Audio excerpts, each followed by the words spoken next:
Plateau. Bonjour à toutes et à tous, bienvenue sur le live de La Bonne Idée, Parlons d'elle, organisé par la mission locale de Toulon et les jeunes de la mission locale de Toulon que Rachel et moi sommes. Voilà, Rachel, Malo. moi c'est Malo, voilà. C'est notre deuxième live avec la mission locale et La Bonne Idée. On est très content d'être là aujourd'hui. Et aujourd'hui, le sujet de notre live, c'est, parlons d'elle évidemment, la place des femmes dans le sport et plus précisément dans les métiers du sport. Donc avant de commencer, je me propose de vous faire une petite histoire de l'inégalité homme-femme dans le sport, puisque finalement ça fait plus de 19 siècles que les femmes essaient de faire leur entrée dans le monde du sport, et il a fallu tout ce temps pour qu'elles soient intégrées petit à petit. Et il y a encore du travail, comme on va le voir. Donc aujourd'hui, même si ça semble être accessible pour les femmes, il y a certaines performances féminines qui ne sont pas récompensées ou payées ou qualifiées de la même manière que les performances de leurs homologues masculins. Donc il y a encore une injustice. On remonte très très loin en arrière. Dans l'Antiquité, les femmes étaient libres de pratiquer le sport entre elles. Bon, bah, il n'y avait pas de compétition aussi grande que les Jeux Olympiques pour les hommes, mais il y avait une compétition tous les 4 ans qui s'appelait les Jeux Héréens, qui consistait en une simple course de 160 mètres. Donc voilà. À Rome, les femmes pouvaient assister aux compétitions athlétiques pour le loisir. On a aussi pas mal de ressources, de documents, de textes ou de mosaïques qui nous prouvent que les femmes pratiquaient du sport et des activités physiques entre elles. Ensuite, au Moyen-Âge, là c'est assez difficile, le corps de la femme est tabou. Son rôle principal c'est de procréer, et donc elles font très peu de sport, voire pas. Et en fait, le mode de vie des femmes au Moyen-Âge, et surtout dans la population plutôt rurale, paysanne, c'est surtout du travail, donc il n'y a pas le temps pour les activités de loisirs et physiques. C'est plutôt justement une classe supérieure, plus aisée, qui va pouvoir faire du sport, donc de l'équitation entre autres. Voilà, mais après, il y a quasiment jusqu'au 19e siècle très très peu de preuves d'activité physique sportive féminine. Ici, on aura retenu une date clé qui est 1820, donc 19e siècle effectivement. Il y a un traité qui est signé à Londres pour un club de gymnastique pour femmes. Et donc ça, c'est le premier club en Europe qui est prévu pour les femmes. Ensuite, en 1900, il y a 6 femmes qui participent aux Jeux Olympiques de 1900 qui se déroulent à Paris. Et chaque année, il y en aura de plus en plus, jusqu'à ce que progressivement, on parlera plus tard de Paris 2024 avec un objectif de parité. Donc maintenant, quelques chiffres, quand même, pour illustrer les propos. Au 31 décembre 2009, 37% des sportifs de haut niveau sont des sportives de haut niveau. Donc voilà, 37% sur l'entièreté des sportifs de haut niveau, 37% sont des sportives. Ouais, c'est quand même pas beau. Femmes. 37% sont des femmes. Donc, mais malgré tout ça, bon, ça c'est donc en tant que sportive. Maintenant, en tant que dans l'encadrement sportif, l'accès des femmes aux postes de responsabilité est toujours assez difficile. Et la sous-représentation féminine, elle est observée dans tout ce qui est l'encadrement technique en fait. Donc voilà, là il y a beaucoup de chiffres que je vais vous donner, on retient ce qui nous intéresse. En 2009, les femmes représentent 15,5% de conseillères techniques régionales, 18,3% de conseillères techniques nationales, 11,1% d'entraîneuses nationales, c'est vraiment très très peu, 11,1%, et 5% de directrices techniques nationales. Voilà. Donc sur tous les directeurs, il y a 95% de directeurs et 5% de directrices techniques nationales. Donc voilà, il y a évidemment des stéréotypes de genre qui subsistent. Et dans le sport comme ailleurs, les femmes ont toujours affaire à de la discrimination ou à du pur et dur sexisme, comme va vous le montrer la vidéo qu'on va voir ensemble. C'est une vidéo qui a été réalisée par Brut.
I would like to kick the man in his nuts. Sérieux. Ce qui m'a un peu intrigué, retour sur cette vidéo que nous venons de voir.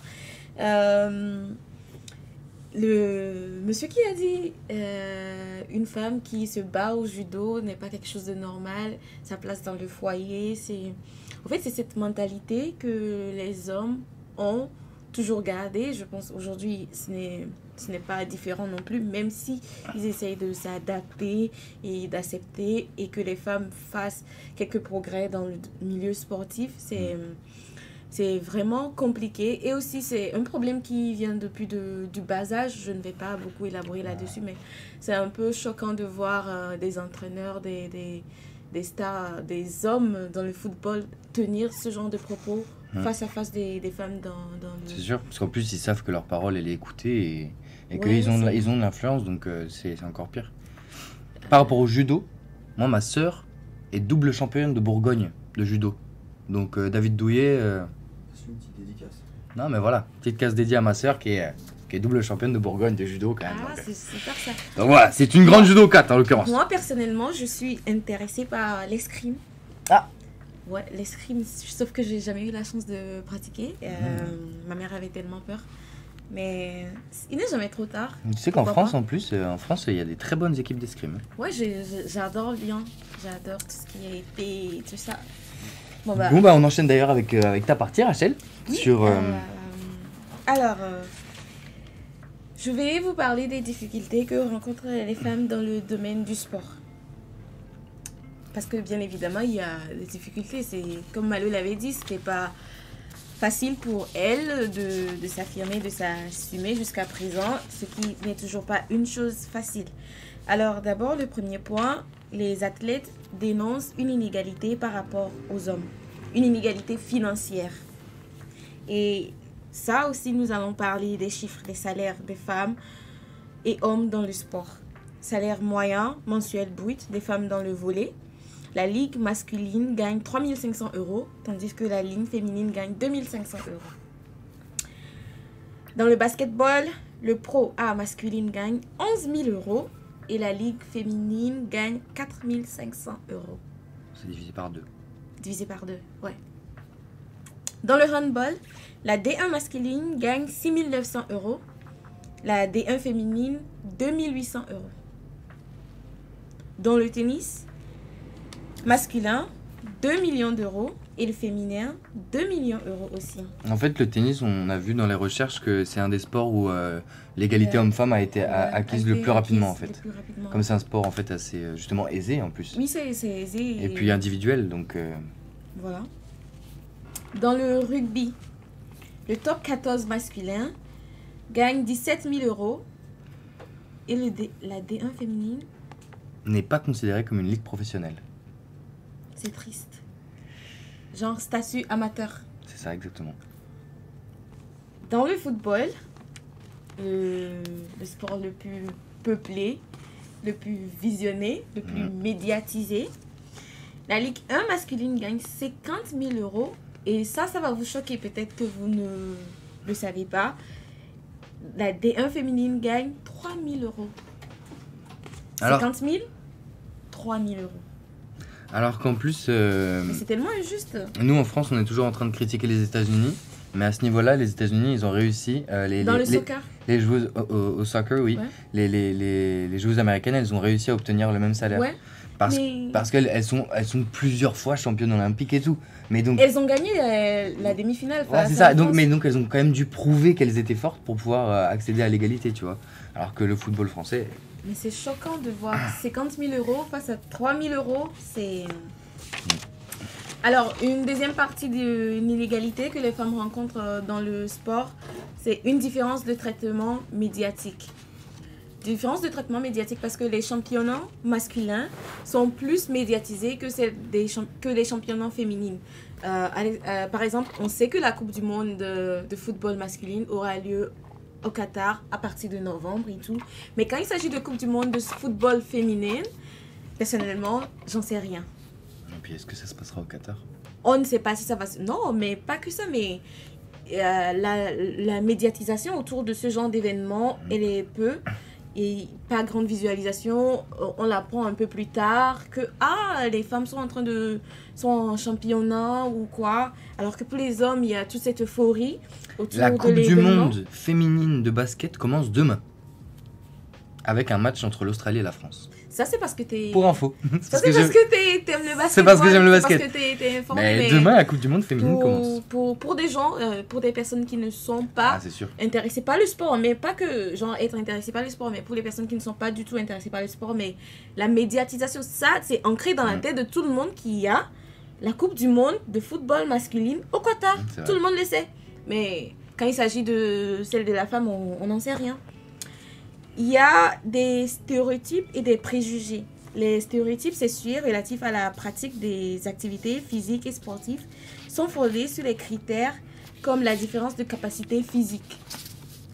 Alors, capacité physique, genre, quand une femme va faire le judo, comme le monsieur l'a dit, c'est abnormal. En tant que femme, tu fais quoi dans ce sport? Quand une femme va faire le rugby, comme c'est déjà Il a ici, dit ce n'est pas naturel. ce n'est pas naturel, voilà, parce qu'on considère que la femme, c'est elle qui est faible, souple, pas rigoureuse. Même dans le football, il y en a qui ont dû se battre pour avoir leur place, pour pouvoir former une équipe de football. Dans le rugby, elles sont considérées comme des amateurs. Donc, il y a ce stéréotype et ce préjugé qui font que les femmes sont mal vues dans certains sports qui sont longtemps considérés comme des sports masculins. Un encadrement moins professionnel que celui des hommes. Les femmes, elles sont tout le temps livrées à elles-mêmes. Elles doivent souvent financer leur maillot, financer leur voyage, financer leur championnat des fois. Elles doivent avoir un boulot à côté. Genre, c'est dit, en tant que petite fille, Ouais. si tu as un intérêt dans le sport, tes parents vont te dire, il va falloir que tu choisisses.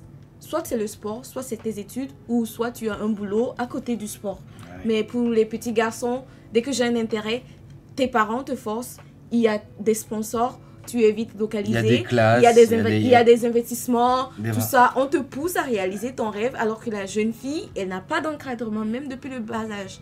La famille Williams, elles ont peut-être été chanceuses d'avoir un père qui a vraiment été très attentif et a su encadrer leur talent dès le bas âge. Et aujourd'hui, on voit ce qu'elles sont devenues. Mais la plupart des jeunes filles n'ont pas cette chance-là. C'est sûr. Donc, voilà. Et il y a une absence de soutien et respect de la part de leur homologue masculin.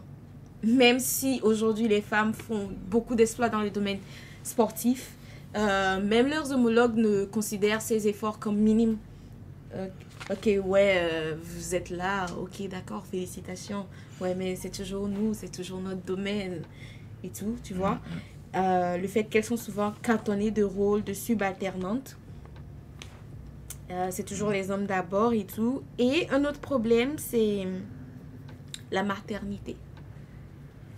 La maternité a toujours été l'une des difficultés pour les femmes dans le sport. Certaines ont dû abandonner cette carrière pour pouvoir être mère. Tu vois, c'est toujours, la femme, elle a toujours ce choix à faire. Soit moi ou soit le sport. Moi, je me renseignais sur les métiers du sport en montagne, donc guide de haute montagne par exemple. Et ben en fait, il y a dans ce milieu, comme dans plusieurs autres sports, il y a beaucoup plus d'hommes que de femmes.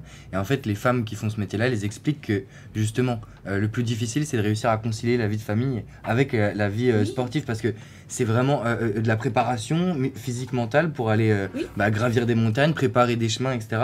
Et réussir à... En plus, elles sont loin parfois de leur lieu de domicile, donc réussir à rallier les deux, alors que les hommes, eux, on leur permet plus d'être... Oui, et souvent, dans certaines équipes, il faut signer des contrats qui te paient. Ok, tu es dans cette équipe, tu signes un contrat de non-maternité, tu ne vas pas aller en congé de maternité pendant peut-être 5 ans.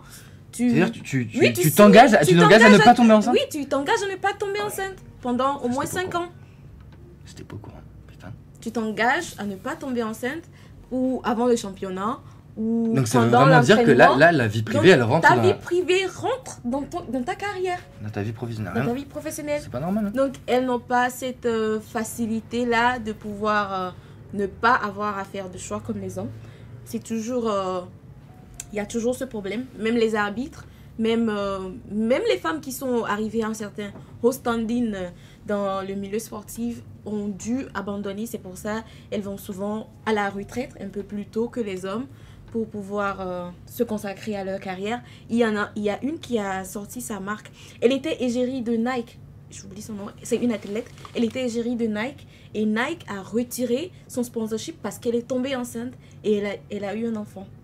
Et quoi, ils ont arrêté le... Oui, ils ont arrêté le contrat. Donc, pour prouver à Nike que je peux faire quelque chose, elle a créé sa marque à elle-même de chaussures et d'appareils sportifs.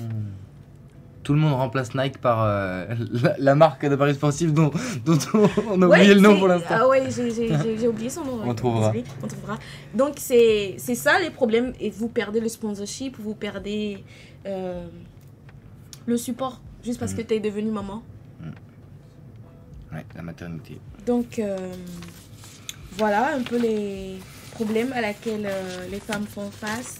Et aussi, le 24 janvier a été déclaré Journée internationale du sport féminin. L'objectif souhaité était d'améliorer la visibilité du sport féminin. Et aussi, la FIFA s'est engagée. Cette initiative a commencé avec 24 heures dans le sport féminin. C'était d'abord 24 heures pour le sport féminin, pour parler, pour sensibiliser les gens sur les sports féminins qui existaient ou sur les différents sports que les femmes pouvaient pratiquer. Et là, ils ont décidé de faire de la journée du 24 janvier une journée internationale du sport féminin. Ouais, ça rejoint un peu le projet dont on va parler après. D'accord. Et... Ok. Malo, ça, c'est un peu de négatif parce que c'est la réalité. Et maintenant, on va essayer de ramener un petit peu de positif dans tout ça. Et puis, on va vous parler justement des femmes qui ont marqué l'histoire du sport. D'abord avec une vidéo de notre collègue Alexis qui vous a préparé ça.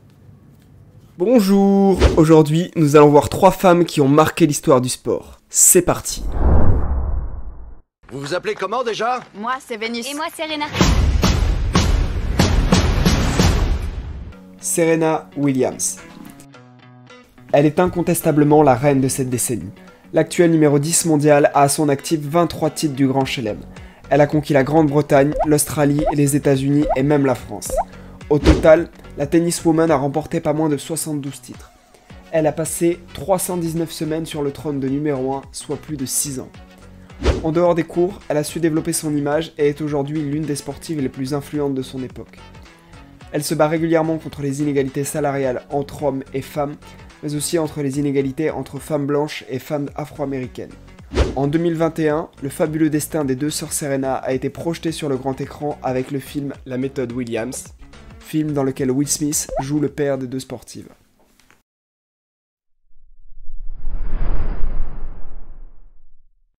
Catherine Switzer. Catherine Switzer est la première femme à avoir couru le marathon de Boston avec un dossard. En 1967, 5 ans avant que les femmes ne soient officiellement autorisées à y participer, elle s'inscrit furtivement à l'épreuve sous son pseudonyme d'étudiante en journalisme, KV Switzer, ne laissant volontairement pas apparaître qu'elle est une femme. Pendant la course, Jock Sample, le boss ultime du marathon de Boston, tentera de l'empêcher de terminer la course en l'agrippant violemment et en tentant d'arracher son dossard. Heureusement, le copain de l'époque de Switzer qui courait avec elle dégage l'organisateur avec un bon plaquage. Armée de son courage et de sa persévérance, Catherine a ainsi pu venir à bout du marathon de Boston en 4 heures et 20 minutes. Il faudra attendre 5 ans pour que les organisateurs de l'événement décident officiellement d'ouvrir l'épreuve de 42 km aux femmes. Pour ceux que ça intéresse, Squeezie le vidéaste a sorti une vidéo dans laquelle il retrace toute l'histoire de Catherine et celle des nombreux préjugés de l'époque auxquels elle a dû faire face. Sonja Henie. Sonja Henie est une patineuse artistique ayant révolutionné tout l'univers de son sport. Née à Oslo en 1912, elle participe à ses premiers Jeux Olympiques à l'âge de 11 ans et termine dernière. Dernière, oui, mais qui êtes-vous pour juger? Entre-temps, son père, lui-même ancien champion olympique, prend alors sa carrière en main et lui trouve des coachs pour qu'elle puisse développer et perfectionner sa discipline. Par la suite, elle fut la première patineuse à avoir chorégraphié et scénarisé son art. De 1927 à 1937, elle remportera 10 fois d'affilée le titre de championne du monde. L'écart entre Sonia et les autres compétitrices est tellement important que le jury pense même à la retirer de la compétition. Mais elle leur coupe l'herbe sous le pied et s'échappe aux États-Unis pour monter son propre spectacle. Aux États-Unis, elle signera un contrat avec Hollywood. Sa nouvelle carrière d'actrice a si bien fonctionné que lorsqu'elle se retire du monde artistique en 1958 à l'âge de 46 ans, elle était l'une des femmes les plus riches et les plus célèbres de son temps.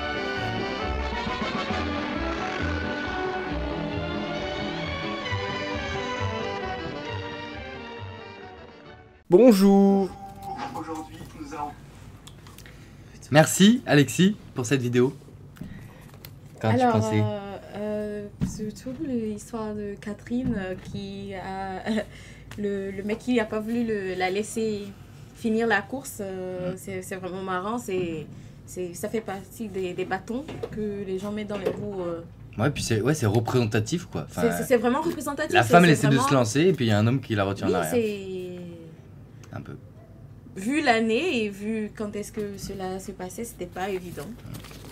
Est-ce que tu penses que, Malo, est-ce que tu penses que les femmes, de toi à moi, genre, pas de vidéos, pas de stéréotypes et tout, est-ce que tu penses que les femmes peuvent pratiquer les mêmes sports que les hommes? Bien sûr. Je pense que c'est évident qu'elles peuvent pratiquer les mêmes sports. Évidemment, ça va pas être les mêmes performances. On voit par exemple au football, dans les sports collectifs, que bon, bah, effectivement les femmes sont un peu moins fortes physiquement, mais bon ça c'est un constat que tout le monde a. Après maintenant, il n'y a aucune contrainte qui empêcherait les femmes de pratiquer. Enfin, je veux dire, la plupart des sports ne requièrent pas d'avoir pratiquer ou d'en vivre aussi. ouais, c'est ça. Et puis la plupart des sports ne requièrent pas d'être un homme. Enfin, je veux dire, je vois pas pourquoi depuis le début de l'histoire. Enfin, c'est juste parce que les femmes travaillaient pendant tout ce temps, quoi. Et donc du coup, comme elles travaillaient, ben elles pouvaient pas faire de sport, quoi. Oui, mais au fait, tu vois, même dans le domaine du bodybuilding, Mhm, tu vois les femmes bodybuilders, mhm, si ça se dit, je sais pas, bien sûr. mais elles deviennent beaucoup plus masculines. Ouais, c'est vrai. Et elles sont aussi souvent stéréotypées par les femmes elles-mêmes. Ouais, c'est sûr. Genre, Mais après ça, toi en c'est tant que femme, pourquoi tu vas te faire Mhm. ça? Pourquoi tu vas faire ci? après Pourquoi ça, tu je vas pense que faire c'est ça? plutôt des questions des normes esthétiques Ouais, que c'est sportives, que tu vois. sportive. Parce qu'en fait, elles regardent, elles s'intéressent pas à leur corps. Enfin, si, puisqu'elles le cultivent. On appelle Voilà. ça. Et Mais sauf elles se que, sentent bien, voilà. elles font des championnats, Voilà. elles gagnent et tout, mais bien sûr. la société n'arrive pas. Mm. Tu vois, c'est le truc que la femme, Ouais, elle c'est est vrai. souple, elle est soft, elle est douce. Mm. Donc, le domaine bodybuilding, c'est Mm. un domaine pas pour les femmes, tu vois. Les hommes sont machos, Mm. musclés et tout. Donc, ça va plus pour ce profil-là. Mm. Mais attends, ça il faut Mais- qu'on en reparle un petit peu après. Oui. Parce qu'avant, je voudrais continuer sur la vidéo d'Alexis, Oui, dans la juste cuisine. sur sa lancée. Mais après, on revient à ce sujet. Pas de souci. Juste, il y a des grands noms de femmes que je voulais rajouter à cette liste d'Alexis, que j'ai recherché. Et bon, certains je connaissais déjà, d'autres que j'ai découverts. J'espère que je vais vous faire découvrir des choses un petit peu. Parce qu'il y a quand même pas mal de records du côté des femmes. Bon, il y a déjà des infos. Par exemple, la première femme à gravir le Mont Blanc, c'était Marie Paradis en 1908. Elle était servante à Chamonix. Non. Voilà. Pour le marathon, le record du monde de marathon féminin, c'est Paula Radcliffe avec 2h15. C'est bien mieux que mon père qui a 2h50. Donc Paula Radcliffe, elle explose mon daron, clairement. Bah, et mon père, il a essayé de faire moins de 2h30, il a pas réussi quoi. 2h15, c'est super fort au marathon. Hein. Tu sais qu'elle arriverait facilement dans les 50 premières dans un marathon masculin. Hein. L'Australienne Margaret Court, c'est la plus grande gagnante de Grand Chelem, hommes et femmes confondus au tennis. Ouais. C'est elle qui en a gagné le plus. Elle en a gagné 24. Et Serena Williams, elle en est à 23. Et son objectif à Serena Williams, c'est de battre le record. Margaret Court. C'est incroyable. Bon, et les sœurs Williams, évidemment, elles détiennent des records aussi, comme on a parlé Alexis. Serena, elle a 23 grands chelems. Et Vénus, elle a le plus grand nombre de participations à des grands chelems. Et 22 participations à Roland Garros, qui est un record absolu. 22 participations. Encore 2-3. Alison Felix aux États-Unis a 12 titres de championnat du monde d'athlétisme devant Usain Bolt, qui en a 11. Donc c'est une femme qui a le plus de titres de championnat du monde d'athlétisme. Et mon petit préféré, c'est la footballeuse brésilienne Marta Vieira da Silva, communément appelée Marta. Et elle a le record de nombre de buts en Coupe du Monde, devant un Allemand. Et quand vous tapez sur Google record du nombre de buts, eh ben on tombe sur l'Allemand Miroslav Klose avec 16 buts, alors que Marta, elle en a mis 17. Donc, Google est sexiste. Pardon, c'est dit. Du coup, enfin, une petite dernière pour la route. Annika Sorenstam, c'est une golfeuse qui a gagné 90 tournois tout autour du monde, alors que Tiger Woods, lui, il en a gagné que 85. Que 85. Franchement, pas ouf. Bon, voilà. Ça, c'était pour rajouter deux, trois petits trucs. Maintenant, on peut revenir à ce que tu disais, je trouve ça très intéressant. Oui. Parce que pendant les recherches et tout, j'ai vu ça justement la question des normes corporelles. Oui, mais... Comme quoi, les sports des femmes, c'est ça. C'est souplesse, agilité, grâce. Oui, mais même ça, tu vois, c'est pas... Il y a toujours une exception à ce qui est généralisé. Même les femmes normales, on trouve certains qui ont des taux élevés de testostérone. En plus. Oui, mais la femme, Bah elle oui, parce peut qu'il y a- être femme et il y aura toujours un taux élevé de Bien sûr. testostérone. Bien sûr. Donc, elle va se voir avec des traits masculins qui... C'est peut-être Beaucoup pour plus ça de aussi force. que David Beaucoup Douillet... plus de rapidité, agilité et tout. Donc, elle est libre à elle de choisir le sport qu'elle veut faire. Mais c'est ça, parce que tout à l'heure, tu sais, David Douillet dans la vidéo, il dit c'est pas naturel pour une femme de faire du judo. Et c'est vrai que le judo, ça requiert pas de la grâce, mais c'est pas pour autant qu'une femme, elle peut pas le faire. La preuve que enfin, les judokates, maintenant, elles sont admirables. Enfin, moi, j'adore regarder le judo, aussi bien féminin que masculin d'ailleurs, parce que c'est impressionnant, et puis c'est de la technique, et puis on s'en fiche que ce soit des femmes ou des Je hommes. ne sais pas, mais ça va paraître un peu bizarre, mais moi, je suis plus attirée par les sports de violence. Ah. Les catch, le bodybuilding, l'escrime, le judo, le karaté, que ce soit masculin ou féminin. Mais, Bah, tu c'est vois, des sports qui demandent une très grande une rigueur. très grande rigueur, Vraiment et une- chacune d'entre elles ont une certaine capacité et une certaine technique qui font que vraiment, surtout la bosse féminine, je te jure, il y a une africaine là, Lae, elle est sénégalaise, je crois, oui, sénégalaise, qui est championne de bosse, et sa technique, elle était rentrée à Dakar pour former une académie et entraîner d'autres femmes, d'autres jeunes filles dans la boxe. Ça te dire, le Dakar, c'est un pays vraiment musulman. Genre, les jeunes filles sont voilées et tout. Donc, j'étais vraiment surprise de voir dans son académie des jeunes filles voilées, mais qui pratiquaient quand même le sport. Tu vois, c'est déjà une barrière de plus à couper. Ça veut dire on les empêche pas, quoi. Oui, des fois, déjà, regarde, on a le problème de que tu sois d'abord femme, tu peux pas participer au sport. Et il y a le problème de religion pour la femme. La natation. Tu sais, les femmes qui peuvent participer à la natation et oui. tout ça, elles ne peuvent pas si ta religion te permet de porter, de te voiler et tout. Il y en a qui auront toujours de problèmes. Pourquoi est-ce que tu as le voile et tout alors que c'est ta passion? Est-ce que tu comprends ce que ça représente pour les femmes, toutes ces étapes à briser à chaque fois? Moi, je peux pas le concevoir. Hein. C'est... Ouais, bah, moi, je pourrais pas le concevoir, parce que j'ai pas affaire à ces problèmes-là, mais c'est vrai que pour la natation, pourtant, c'est bête, quoi. Enfin, si Ouais. tout le monde porte un bonnet... Enfin, bref. Mais, et puis, moi, j'avais vu aussi qu'il y a aussi la question de l'argent. Tout simplement, parce que c'est vrai que le sport, c'est aussi quelque chose... dans certains cas, c'est un luxe de faire du sport. Ouais, Parce que, c'est vraiment luxueux. par exemple, ma tante, elle blague par rapport à ça, mais elle dit pourquoi au tennis, ceux qu'on voit avec toute une équipe technique, 3 raquettes, des sacs, des trucs hyper chers, machin, eh ben, c'est tous des blancs, etc. Et puis les coureurs de 1500 mètres, ben, c'est les Kenyans, les Éthiopiens, etc.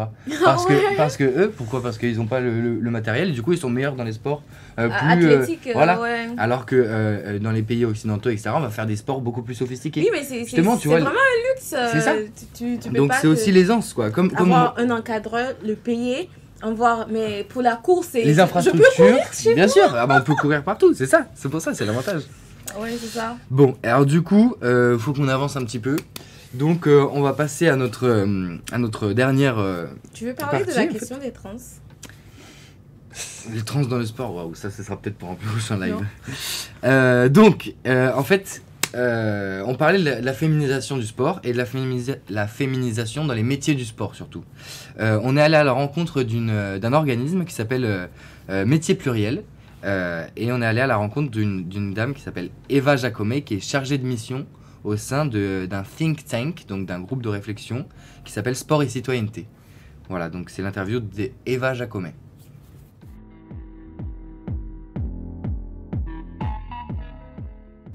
Bonjour, donc merci beaucoup pour l'invitation et de nous accorder cet entretien. Je suis Eva Jacomet, je suis chargée de mission au sein du think tank Sport et Citoyenneté. Sport et Citoyenneté, c'est un groupe d'études, de réflexion et on traite principalement de la question de l'impact sociétal du sport et de comment le sport peut influencer positivement tout un tas de thématiques, l'inclusion des femmes, l'accès des personnes en situation de handicap ou des personnes réfugiées par exemple.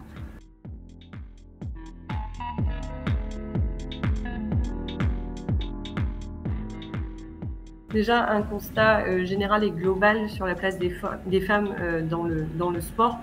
Qu'on parle de pratiques sportives, d'accès des femmes aux postes à haute responsabilité du secteur sportif, de l'encadrement sportif, de la médiatisation aussi.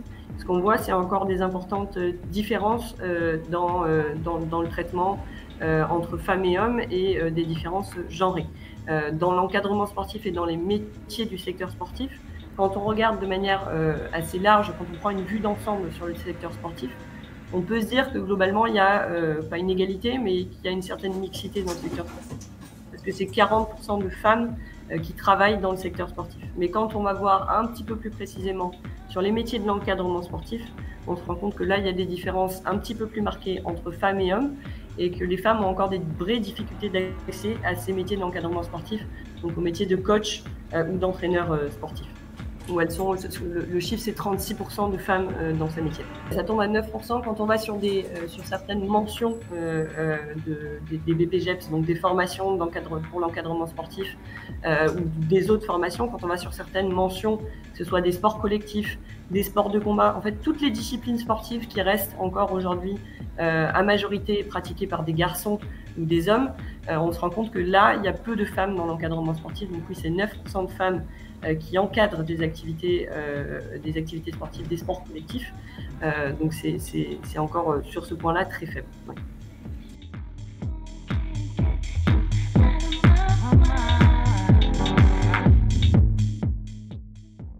Il y a plusieurs motifs pour expliquer ça. Il y a déjà la prégnance, encore aujourd'hui, de nombreux stéréotypes de genre, c'est-à-dire l'idée que le monde sportif n'est pas fait pour les femmes, qu'il y a des disciplines sportives qu'une femme ne devrait ou ne pourrait pas pratiquer, comme ce qu'on évoquait tout à l'heure sur les sports collectifs, sur des disciplines comme le rugby, le football par exemple, où on va parfois avoir l'idée que c'est trop physique, trop dur pour une femme. Donc il y a dans le monde sportif encore aujourd'hui beaucoup de stéréotypes de genre.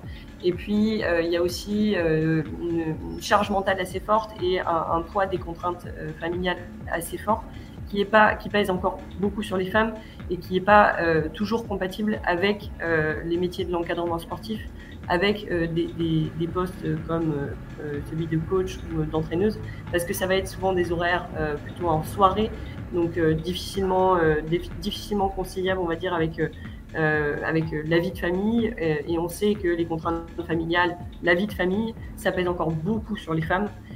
Donc si à un moment donné il n'y a pas un vrai soutien du conjoint, de la conjointe, de la personne avec qui on vit, c'est compliqué pour les femmes d'aller vers ces métiers-là et de pouvoir pleinement s'épanouir dans ces métiers-là.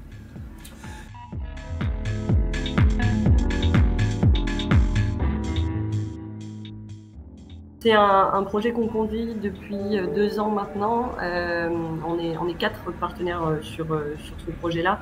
Le projet est piloté par la Fédération nationale profession sport et loisirs. Et puis aux côtés de la fédération, il y a donc Phoenix Sport, qui est une association qui est spécialisée sur la question d'accès des femmes au sport de manière générale. Il y a aussi la Fédération française de cyclisme et donc notre think tank Sport et Citoyenneté. C'est un projet qui, si vous voulez, a un petit peu trois têtes, on va dire. Un axe très concret de formation et d'accompagnement des jeunes filles et des jeunes femmes vers ces métiers et vers l'insertion professionnelle dans ces métiers-là. Ça, c'est un axe qui est majoritairement conduit par la Fédération nationale profession sport et loisirs et ses antennes et son réseau au sein des régions. Et puis, à côté de ça, on a deux autres axes. Un premier qui tient à un grand plan de communication et de valorisation de femmes qui exercent dans ces métiers-là. On va essayer, on a mis en place et on a réalisé des vidéos portraits de femmes qui exerçaient dans les métiers de l'encadrement sportif en tant qu'entraîneur, en tant que coach. Et puis enfin, il y a un dernier plan de ce projet-là qui tient à l'organisation de conférences on essaie de balayer un petit peu toutes les régions françaises avec l'idée à chaque fois dans chacune de ces conférences de mettre autour de la table des acteurs du monde sportif, des acteurs de la formation, d'insertion professionnelle, de l'égalité entre les femmes et les hommes, aussi des élus, des collectivités territoriales pour essayer de faire parler un petit peu de ce sujet-là, montrer ce qui existe en matière de formation, d'insertion professionnelle et essayer d'envisager à terme ce qu'on peut mettre en place et ce qu'on peut créer comme dispositif pour faciliter l'accès des femmes à ces formations et à ces métiers-là. On en a organisé pas mal maintenant, on est sur la 9e conférence si je dis pas de bêtises, et là récemment on en a organisé 2 en région Grand Est, une à Strasbourg, une à Châlons-en-Champagne, et on en organise une en région Pays de la Loire le 6 octobre prochain à Nantes.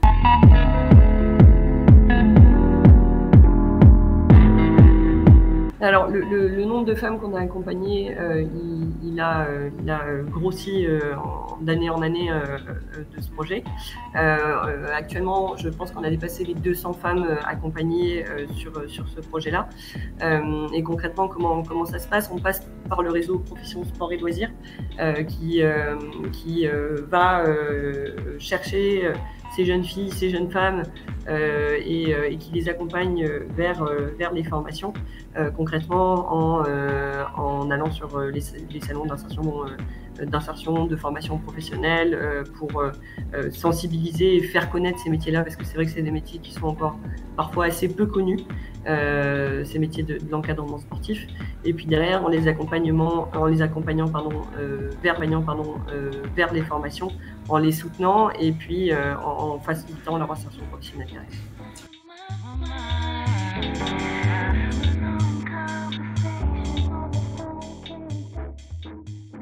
C'est la question un petit peu plus large de l'héritage des grandes compétitions sportives et des Jeux Olympiques. C'est vraiment une question très, très actuelle et c'est une vraie problématique pour les Jeux Olympiques. Quand on parle de super, de méga événements comme ça, de demander qu'est-ce qu'on lègue à la société par le biais de ces événements-là. Évidemment, le message d'avoir une parité entre femmes et hommes au niveau des athlètes, il est excellent et il impacte vraiment sur la société. Et il va permettre aussi de créer des rôles modèles au niveau des athlètes féminines, de mieux médiatiser aussi, parce qu'on sait que les grandes compétitions sportives comme ça internationales, c'est probablement les compétitions où c'est le mieux médiatisé et c'est le plus égalitaire entre femmes et hommes, contrairement aux compétitions nationales, tout ça, où on a encore un gros écart. Il y a un vrai message positif et potentiellement un vrai héritage de ce côté-là. Maintenant, il y a encore beaucoup de chemin à faire. Et puis pour rester sur la thématique de l'encadrement sportif, là il y a encore des grosses différences en termes entre femmes et hommes. Il y a très peu de femmes entraîneurs nationales, très peu de femmes directrices techniques nationales dans les fédérations sportives. Donc là on a un vrai enjeu pour Paris 2024 comme pour les Jeux Olympiques qui succéderont derrière. Et il y a encore beaucoup de chemin à faire là-dessus. Et de la même manière qu'on a besoin de rôle modèle dans les athlètes, dans les sportifs de haut niveau, on a aussi besoin d'avoir au poste de l'encadrement sportif, au poste d'entraîneur, des femmes qui inspirent, qui montrent que les femmes peuvent exercer dans ces métiers-là et peuvent réussir à très haut niveau aussi. Et c'est vrai que ça c'est un enjeu dont on parle peut-être moins parce que c'est pas des postes aussi visibles que les sportifs de haut niveau, mais c'est important quand même et on a vraiment besoin de travailler sur ce sujet-là encore.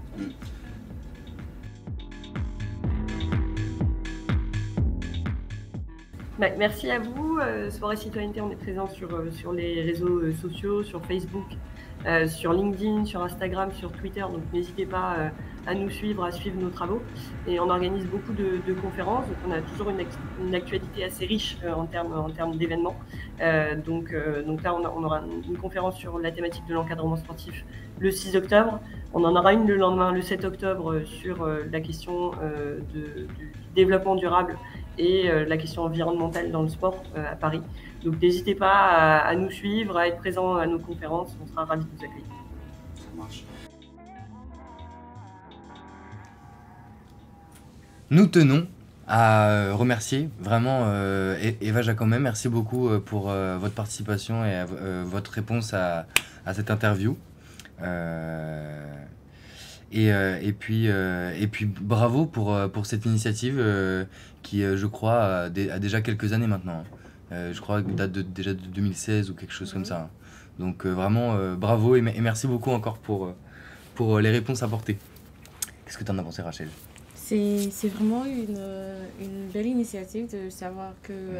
mais elle a parlé de quelque chose, comme on l'avait déjà mentionné, mais je pense qu'on l'a omis, de la charge mentale. Oui, c'est vrai, on en a parlé sans le dire. Oui, on en a parlé sans le dire, mais elle a fait allusion à cela. Mais en parlant des difficultés, vraiment, ça représente une charge mentale. Si on veut parler de la santé mentale, que ces difficultés-là, ou juste le fait d'être féminine et d'être sportive peut apporter. Déjà, être des sportives, il faut un mental dur pour être discipliné aux entraînements, aller jusqu'au bout, se préparer, etc.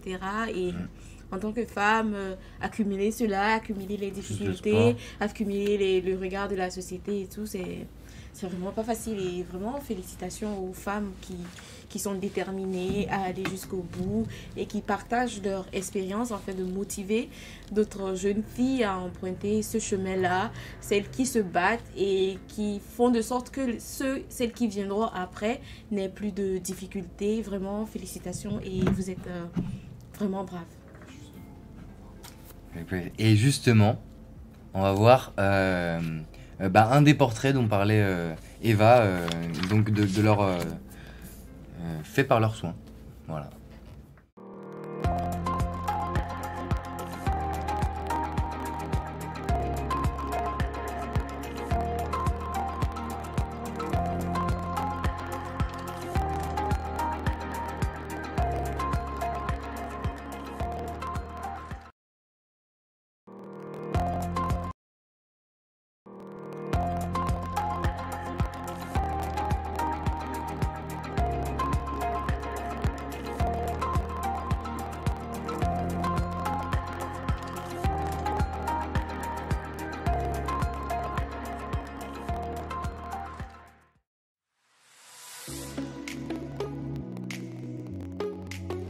Bonjour, je m'appelle Chloé Pogu, j'ai 20 ans. Je viens de terminer mon BPGEPS sport collectif où j'étais en apprentissage au sein de mon club, l'AS Sud-Loire. J'encadre actuellement les U11 masculins et j'y suis aussi licenciée en tant que gardienne des seniors féminines. J'ai décidé de suivre une formation dans les métiers du sport après m'être fait une première expérience en tant que bénévole au sein de mon club, ce qui m'a confortée dans mon choix d'orientation. Mon BPGEPS sport collectif m'a permis de développer mes compétences, mais aussi de passer du statut de bénévole au statut de salarié. Je ne compte pas m'arrêter là puisque j'entame une formation BMF au sein de la Ligue de football des Pays de la Loire. Dans un avenir proche, je me vois toujours comme éducatrice sportive dans le football, tout en continuant de développer mes compétences professionnelles.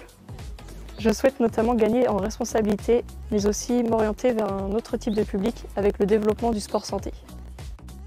En tant qu'éducatrice sportive, je ne rencontre pas forcément de difficultés dans mon travail au quotidien. Je ne pense pas que ce soit le genre qui apporte tant, mais plutôt la personnalité qui prime. J'ai d'ailleurs une anecdote qui revient assez régulièrement.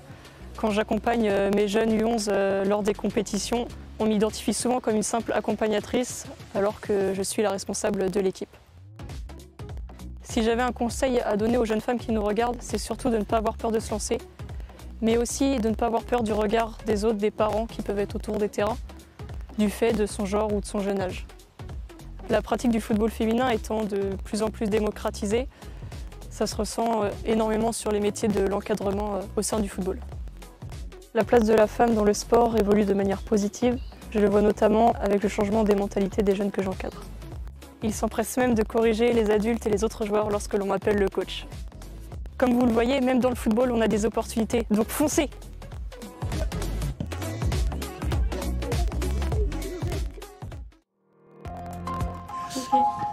Moi, je veux juste en profiter pour faire un big up, comme on vient de voir une vidéo sur une coach sportive.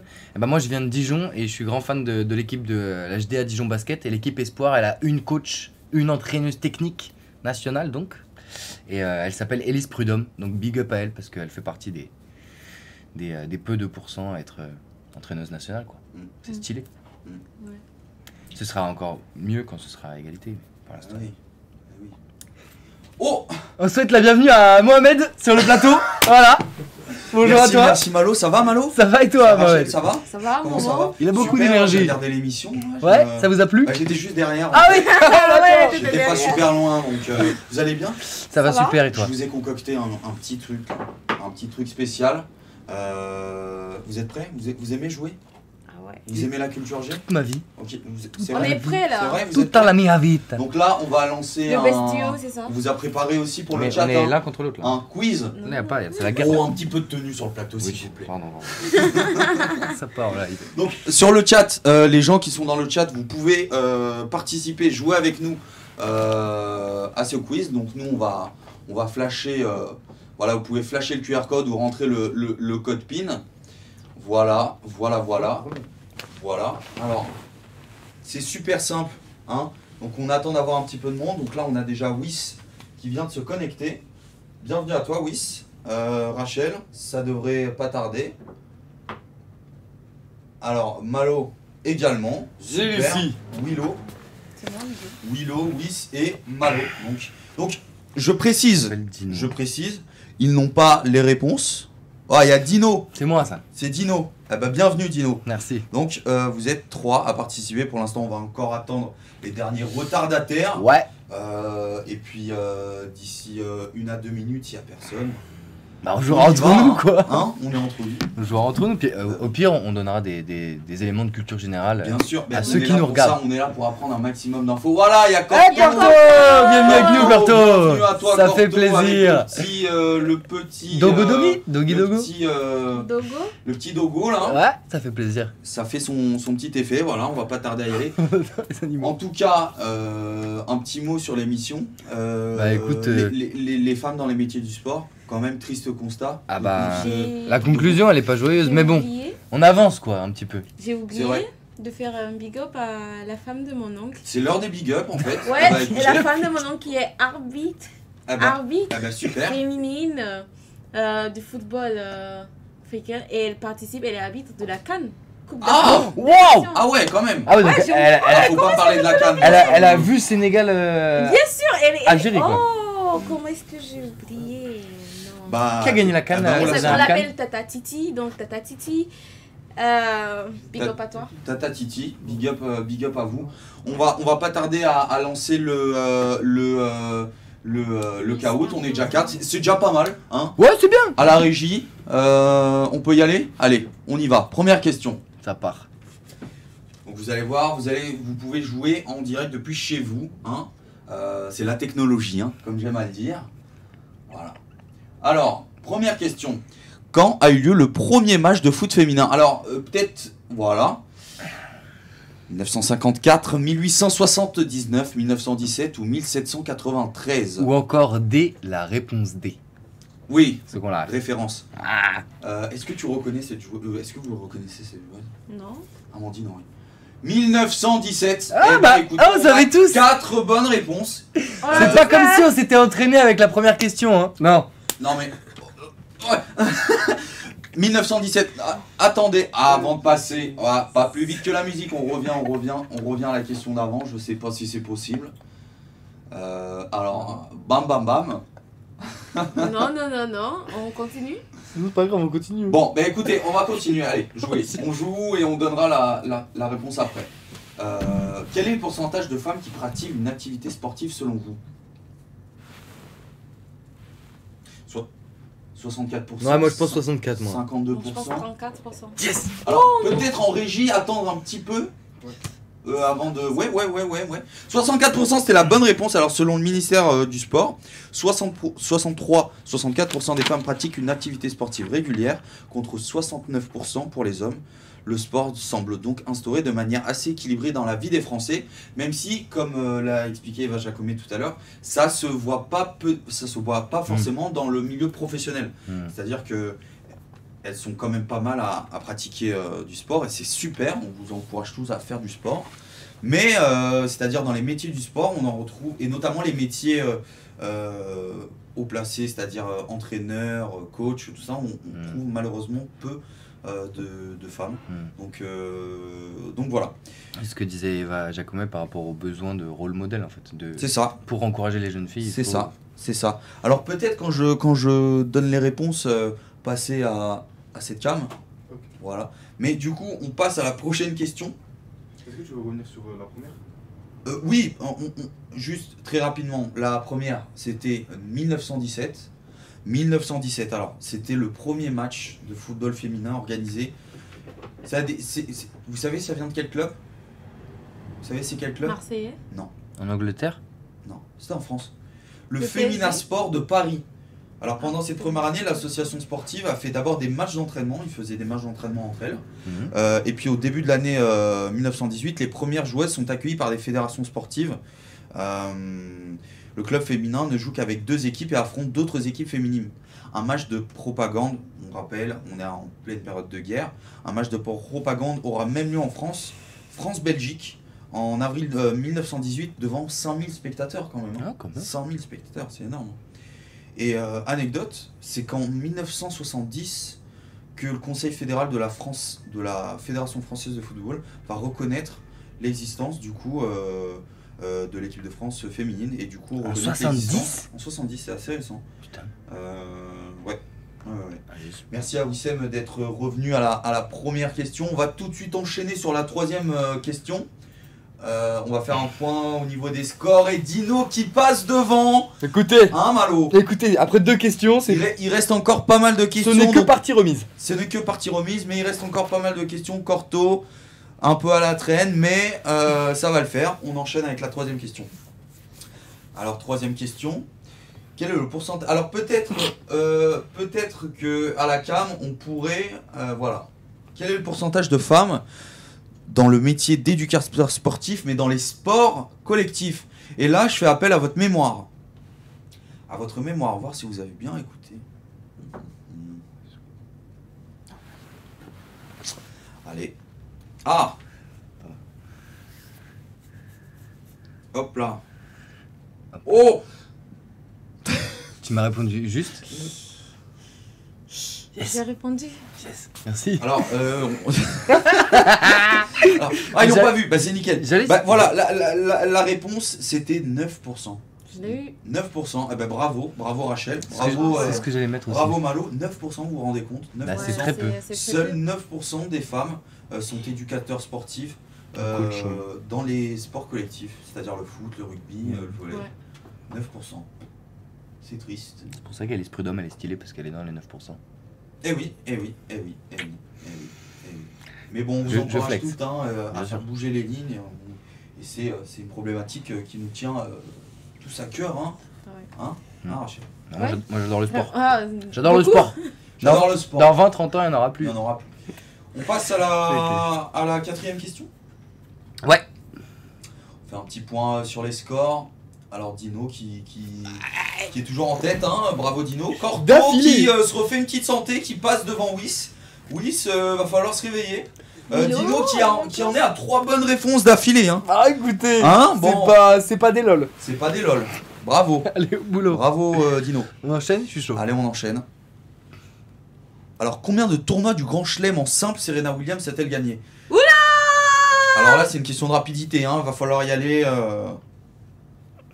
35, 18, 23 ou 29. 23? Vous avez tous répondu. Il y a une mauvaise Mais réponse. j'ai donné la réponse pendant mon exposé. Ouais. Eh oui. 23. Donc en 27 ans de carrière, Serena Williams a remporté 23 titres du Grand Chelem. Serena Williams est certainement l'une des plus grandes joueuses de tennis de tous les temps. Hein. Ouais. De tous les temps. Elle a Ah ouais, remporté c'est pas sûr. moins de 39 titres en Grand Chelem, c'est-à-dire 23 en simple et 14 en double avec sa sœur Venus Williams qu'on a vu tout à l'heure Ouais. dans la vidéo d'Alexis. Super vidéo d'ailleurs. Et elle a gagné également 2 en double mixte. Petite rétrospective, entre autres, elle a gagné 7 Open d'Australie, 3 Roland Garros, 7 Wimbledon et 6 US Open, rien que ça. Hein, Ça va. hein, bon, c'est pas mal quand même. Elle fait ça de Hein manière. Elle gagne comme elle respire, quoi. C'est ça, c'est ça. Non mais il faut aller voir le film, moi je l'ai vu. Il faut aller là. voir les films. Ouais, il a l'air bien. Il Puis il y a Will Smith. Super. Il y a Will Il y a Smith. Will Smith, c'est un super film et on voit vraiment que dès leur plus jeune âge, on leur inculque le mental de la gagne, quoi. Ouais. Et c'est vraiment beau. C'est vraiment beau. Ok. On va enchaîner avec la 5e question. Hein. Il nous en reste encore pas mal. On fait un petit Dino qui est 4. Bah écoute, Il est ça en enchaîne. forme, Ça celui-ci, enchaîne. hein. Bah, dès que je vais tomber, ça va être la chute va être Il est rude. en forme. Parce que il je est vais tomber de plus haut en fait. Voilà, le classement qui reste inchangé. Si vous voulez rejoindre la partie, hein, n'hésitez pas, vous voyez le code PIN en bas. 458 47 72. Ma vision est encore bonne, je vois bien. Voilà, on peut y aller. Alors, quelle est la fédération française qui délivre le plus de licences en France chez les filles, chez les femmes? L'équitation, le volleyball, la gymnastique ou le tennis? Je pense que c'est une question piège. C'est piège. Parce que la gymnastique et l'équitation, ça donne envie, mais en fait, c'est pas ça. À mon avis. Allez, vas-y, réponds. J'ai répondu. 3 réponses. Il y a quelqu'un qui n'a pas encore répondu. Je crois que Corto. Ah, moi, nous a il me dit laissé. premier de la classe, toi, il dit Genius Machine. Toi, il te dit quoi ton tel 5, 4, 3, 2, 1. Alors, la bonne réponse était l'équitation, bien sûr, l'équitation. La Fédération française d'équitation J'allais le mettre. délivre 521 T'as mis quoi, la 656. Non, le tennis.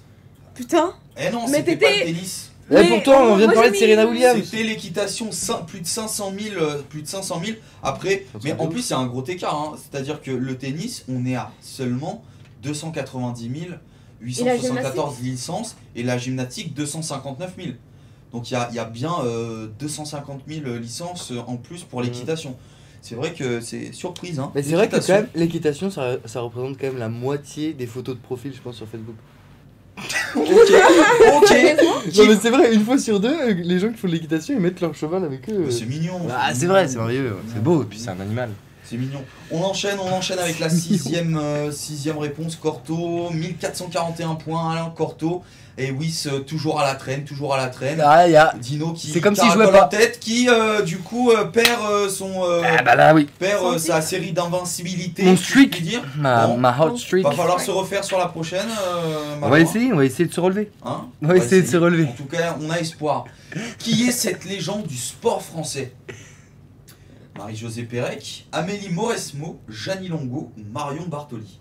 Gianni Longo, Je sais. J'ai limite envie de vous donner un point en plus si vous savez dans quelle discipline elle exerce. Ou elle a exercé. C'est le marathon. Rachel. C'est quoi, c'est le marathon? Le triathlon. Le biathlon. Le décathlon. C'est qui? Qui n'a pas répondu là? Réponse, c'est Marie-Josée Pérec. Marie-Josée Pérec, donc c'était la réponse rouge. Donc Marie-Josée Pérec est une véritable légende du sport français. C'est la seule athlète française, tenez-vous bien, à être triple championne olympique en 1992 aux Jeux de Barcelone sur 400 mètres et deux fois aux Jeux d'Atlanta en 1996 sur 400 mètres également et sur 200 mètres. Elle est également la deuxième à avoir réalisé le double aux Jeux Olympiques sur 200 et 400 mètres, la première étant l'américaine Valerie Briscoe-Hooks. Et la première athlète, hommes et femmes confondus, à avoir remporté lors de 2 Jeux Olympiques consécutifs le titre sur 400 mètres. Je suis fatigué rien que en lisant son palmarès. Ça vous laisse imaginer à quel point c'est une Momo, sur un truc assez culte. Oui. Mon petit message pour toi dans le chat. Yo la team, Momo t'es tarpimbo. Merci. Oula. Merci.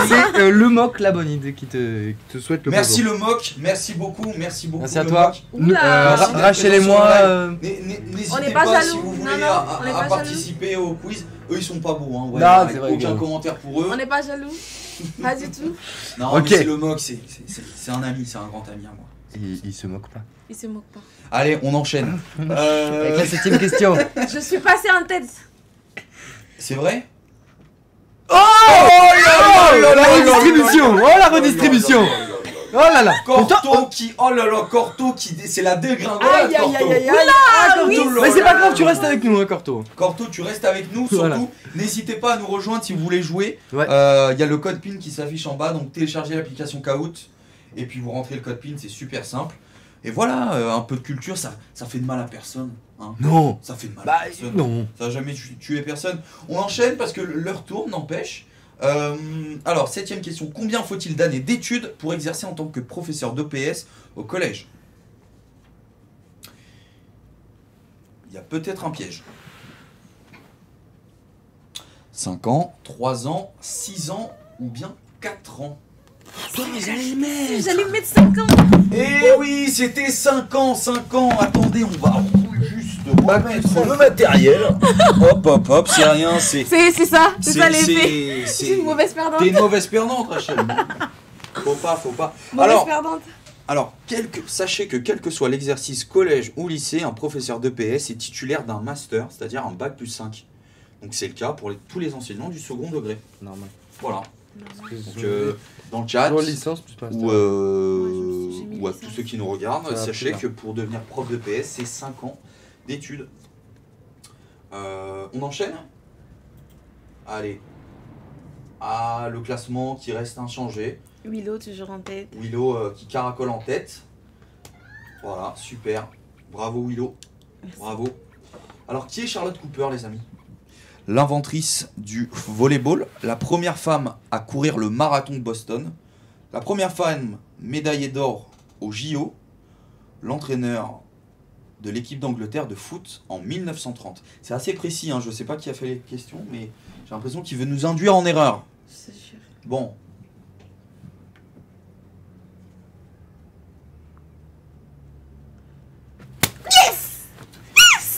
Eh oui, c'est la première femme médaillée d'or au JO. Charlotte Reynagel No one said it would be easy. Cooper est une joueuse de tennis britannique de la fin du 19e siècle et du début du 20e. I'm sorry. Elle est aussi connue sous son nom Charlotte Cooper Sterry.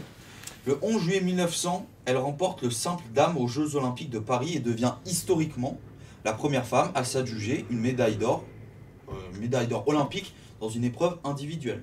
C'est historique, 1900. Historique. Vous aviez quel âge à cet âge-là? J'étais pas née. Moi j'étais à peine sorti du lycée. J'étais pas née. J'étais pas née. J'étais pas sûre que ma mère avait. Zéro, rencontré mon ouais. daron. Zéro. 1900? Ouais, j'étais pas née. Presque inexistante. Je crois que tes parents Oublié. aussi étaient- Ouais, non, moi c'était pas né. Ouais, mes parents aussi n'étaient pas nés. Non, ils sont nés 70 ans plus tard. Ouais. On Ok, enchaîne sur allez, la on 9ème enchaîne. question, c'est bientôt fini, hein, on fait un petit point sur les scores.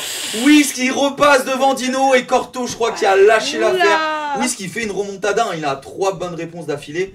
Whis, peut-être la surprise hein, pour le sprint final. Hein. Ouais. On passe à la 9ème question. Allez, celle-là est pour moi. Vrai ou faux?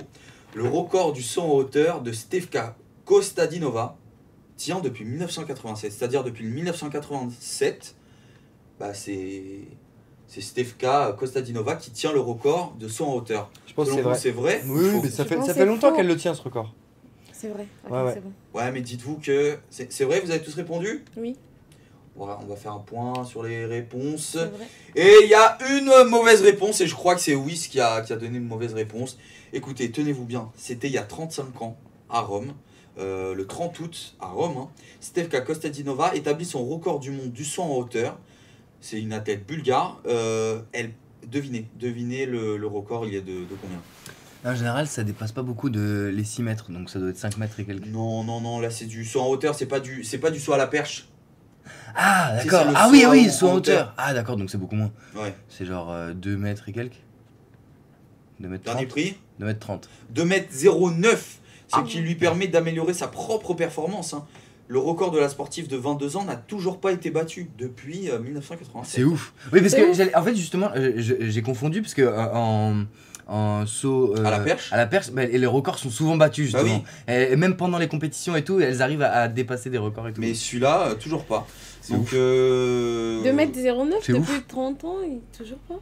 depuis 30 ans, toujours pas. Donc, on va peut-être aller faire des essais là-bas pour voir si on peut battre. Ah mais le record. j'avoue, ça veut dire que n'importe qui peut maintenant. Ah, bah non, faut être. Ouais, avec un faut être une minimum femme. d'entraînement quand faut être- même. Faut être une femme du coup parce que c'est le Et, record. et être une femme accessoirement, du coup. Accessoirement. Mais voilà. On passe à la 10e question, il en reste plus que 5. Allez. Donc j'ai... Ouh là là, oui. Surmonté.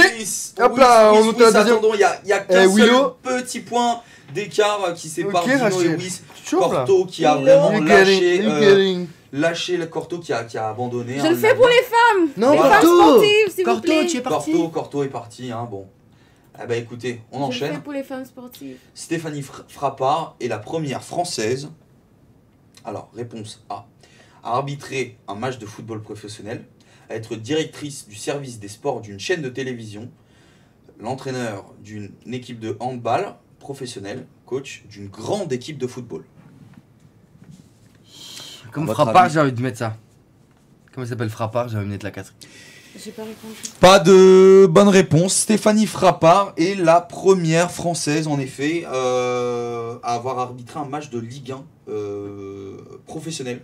C'était en Ligue 2. Puis la première également à avoir arbitré un match en Ligue 1. Hein. C'est-à-dire que, voilà, le 28 avril 2019, elle a été désignée pour arbitrer le match de la 34e journée de Ligue 1 qui opposait Amiens au RC Strasbourg. Gros match. C'était en 2019 en tant qu'arbitre central, hein, c'est la première fois Ok. qu'une femme arbitre un match de Ligue 1. 2019 quand même, Ouais, c'est. ça fait un peu tard je trouve, mais bon c'est vrai Bah, que... j'espère qu'elle perdait pas son temps et qu'elle arbitrait déjà avant quand même. Oui, bien sûr, mais je pense qu'il y a aussi un problème, comme on l'évoquait tout à l'heure, il y a tout simplement peu de femmes qui accèdent, qui se tournent vers ces métiers-là, vers le métier d'arbitre, vers ces Donc formations-là. ouais, et puis en plus comme c'est bourré d'hommes, en plus certainement que ça leur donne pas forcément envie en plus quoi. Certainement, ça peut être l'une des raisons. Et elle a été, tenez-vous bien, elle a été également nominée par la FIFA comme arbitre de la Coupe du Monde féminine de football en 2019, ce qui fait sens un peu. Du coup, c'est l'une des plus grandes arbitres françaises qui fait partie de l'élite. Hein. Voilà, on enchaîne avec la prochaine question. On va voyager un petit peu, vous allez voir pour la prochaine question. Du coup, pas de changement au classement.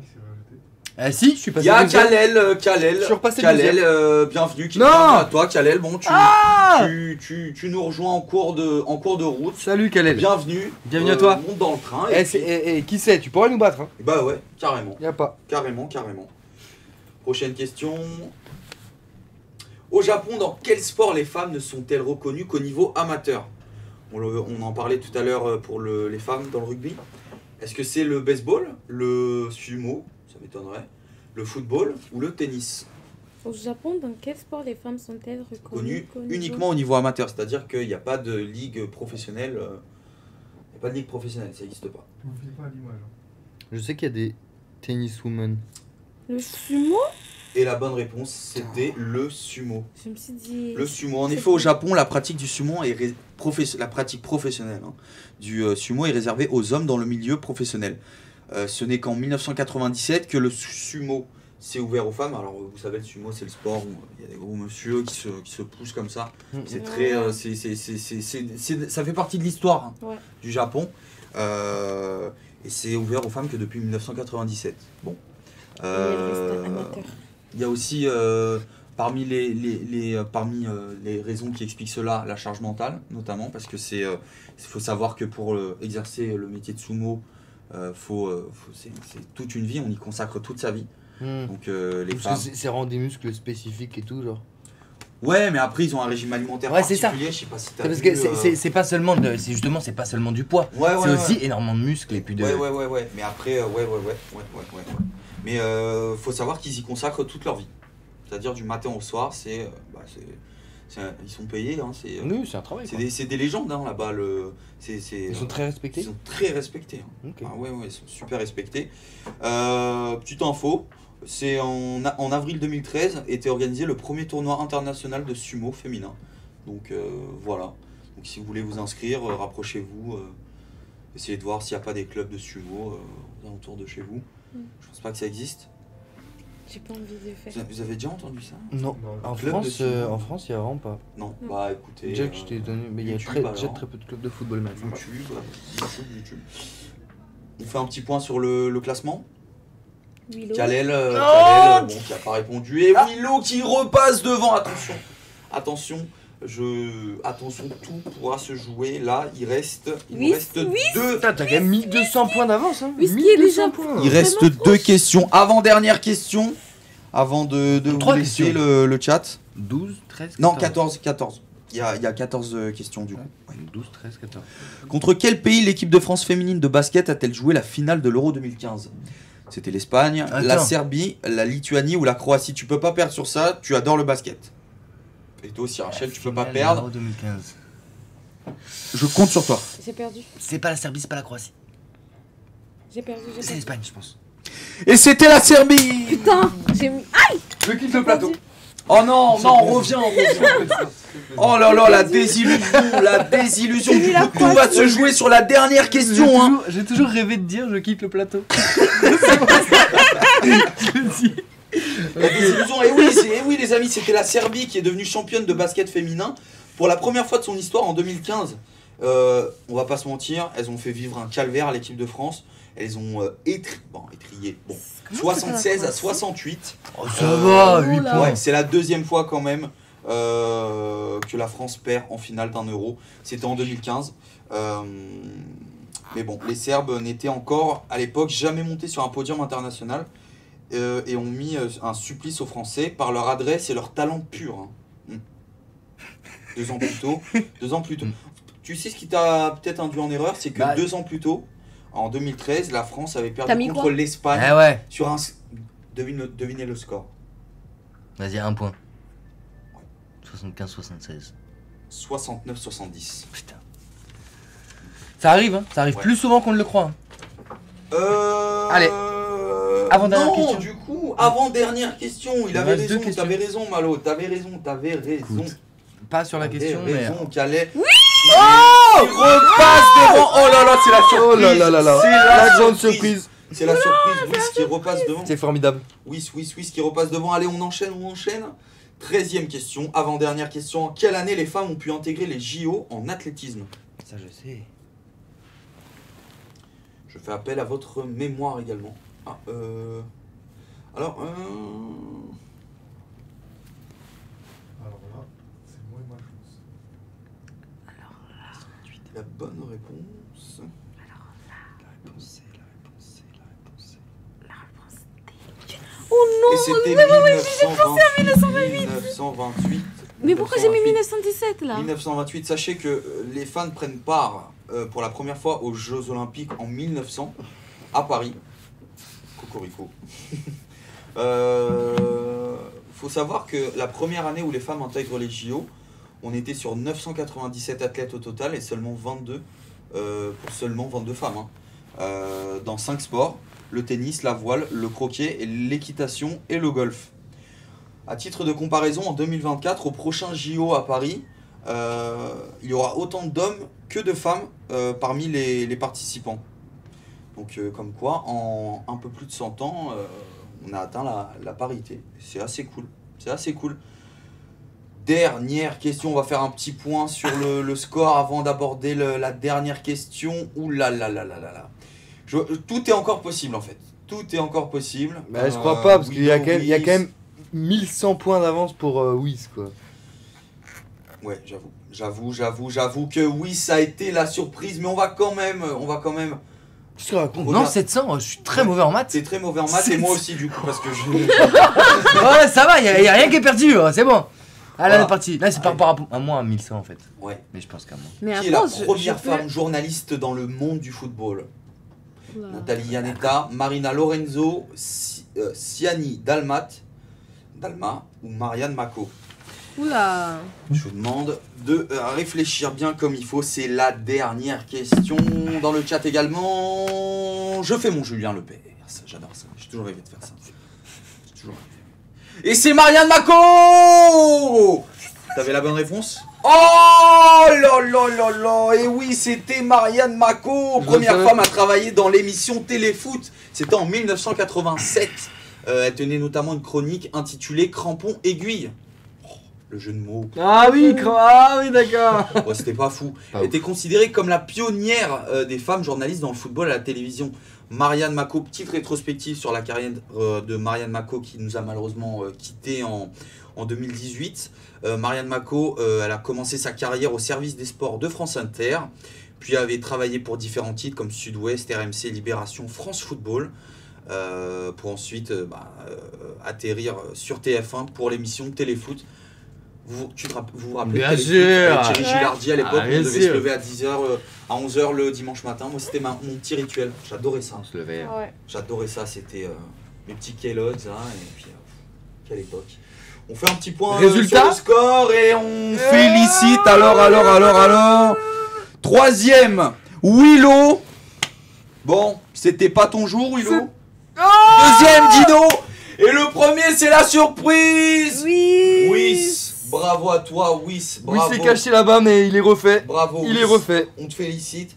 Wiss qui a bien caché son jeu. Hein. Il est C'est arrivé vrai. en milieu du Mais game. comment est-ce que Mais est-ce Il a que c'est pas répondu. parce qu'il était dans l'équipe technique et qu'il Ouais. avait les réponses? Non. Pour le coup, non. Pas Ok. de triche. Il y a Alors, pas bien de joué. triche. Bien joué à toi. Oui, c'est moi. On a quand même le truc 6 sur Après, 4. Toi, tu je mets une pense qu'il y a- majuscule là il y a- Il y a des Tu points te respectes. Il y a des sur points les si tu strikes. réponds, si tu réponds Respecte mon rapidement potentiel. ou sur les streaks aussi, si tu as plusieurs réponses Ouais, parce que d'affilée. c'est ça. Voilà. Ok. Donc on va peut-être finir cela. Ouais. Je remercie le chat qui était présent. Vous remerciez également. Vous avez fait un travail, un gros travail pour l'organisation de ce live. Donc bravo à vous. On a appris Bravo, plein de Malo. choses pendant ce live. Bravo à la technique également. Retrouvez-nous très prochainement sur Twitch, sur la chaîne La Bonne Idée. Et à la mission locale de Toulon. Et à la mission locale de Toulon hein, également, on vous accueille tous les jours. Voilà, un mot. Ça y est, moi j'ai pris les rênes de. Moi, Franchement- faut pas me donner le micro. Hein. Franchement, dès que tu moi, me donnes un micro, C'est que, je pars, hein. c'est que du régal, Voilà, je trouve que le projet de métier pluriel est super. Oui. Je suis pour la parité, je suis pour le sport et pour tout ça. Quoi. Mm. Donc, c'est... Moi, je suis pour Mais bon. la démystification et la sensibilisation et de ce que ce projet accomplit et de parler, de donner espoir aux jeunes filles et aussi de féliciter toutes ces femmes qui font déjà quelque chose pour rendre la vie plus facile aux femmes à venir. Bah écoutez, c'est sur ces très belles paroles de Rachel et de Malo qu'on vous quitte, tout simplement. Merci de nous avoir suivis. On se retrouve très prochainement. La prochaine émission sera notre dernière émission Parlons d'elle pour nous à Toulon. Donc on a hâte de la préparer ensemble. Restez connectés sur la chaîne La Bonne Idée. Retrouvez l'agenda pour retrouver toutes les émissions. On passe également un gros salut à tous nos autres collègues hein, des autres missions locales. Également à nos collègues de la mission locale. De Toulon. Voilà. On vous souhaite une bonne journée. Malo, Rachel, merci. Merci. Ciao les viewers. Gros bisous.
Wow.